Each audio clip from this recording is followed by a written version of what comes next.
Welcome to this Windows channel, and here is a quick look at the latest build of Windows 10, build 18267. It was released today, no, yesterday, October 24th, late in the day.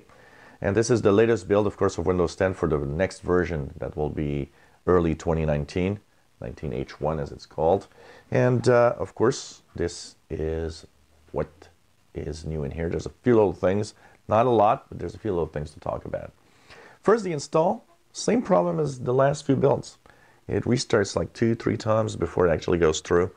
Yeah, a lot of people said, hey, it doesn't work. It restarts 2 times and 3 times, and I stopped it. Don't stop it. Let it go. If you have that problem going on, let it go. At some point, it does go through. I don't know why, but at some point, it does go through. It's interesting because last time when I talked about this, half of you said, I don't have any problems with that. And pretty much half of you said, oh yeah, it does that. So it means not everybody has that problem, and it's kind of interesting. But let it go through. It eventually does work.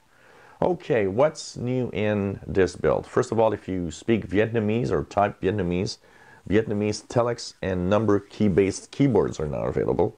So you just have to go, of course, into your settings, and you go into time and language, and the language from the navigation menu, you'll see that there's Vietnamese that's been added. So you can check that out if you are a Vietnamese speaker or writer. More symbols. So on the touch keyboard, when you actually go to the touch keyboard, you've added some settings, some new icons or some new characters, the symbols that are available in that touch keyboard. So now when you go to that touch keyboard, you will see some of the new stuff appearing that, of course, if you do use it, you'll have it available through the different characters and the different symbols. It all depends on how you were set up. They will appear when you actually change to the number and symbol view of the keyboard. Once you do that, you will have this available, of course, in the, let's just go here, in the, so you see here there's a new kind of horseshoe-like symbol.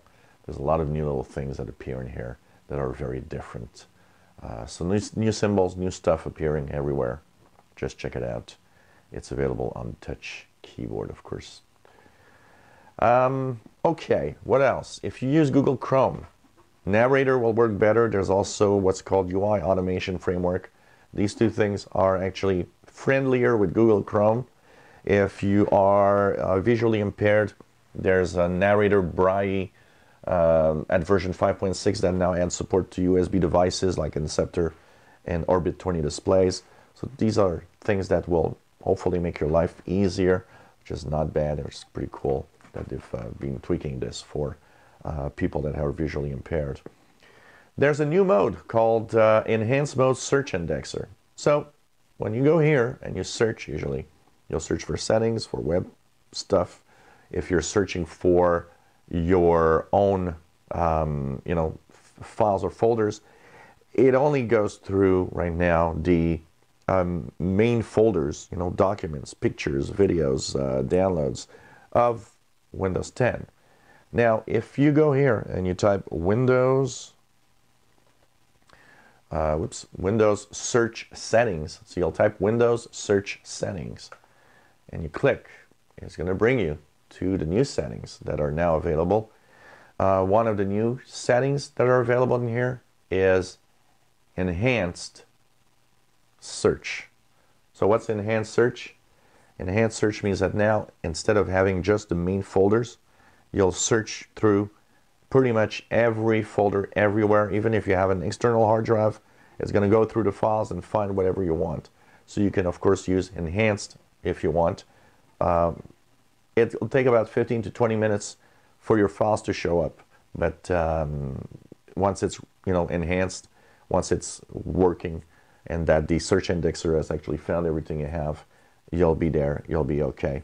So Enhanced Mode Search Indexer is now something that you can actually enable for Windows 10. Apart from that, many fixes, and of course some known issues that are there. There's a few known issues that are available, that are there. Of course, this is a insider build, so it's totally normal that it goes like that. I've been having no issues, been working pretty well. I did have one little hang of Microsoft Edge this morning, but since then I haven't had it anymore. And since then it seemed to be working okay. So I guess maybe it was just temporary. Maybe it's just because the PC wasn't, hadn't started the PC yet with the new build. It seems to be okay now. So anyways, if anything pops up or if I've got any issues, I'll let, of course, everybody know about it, that's for sure. So check it out, and hope that your install went well, that everything went okay.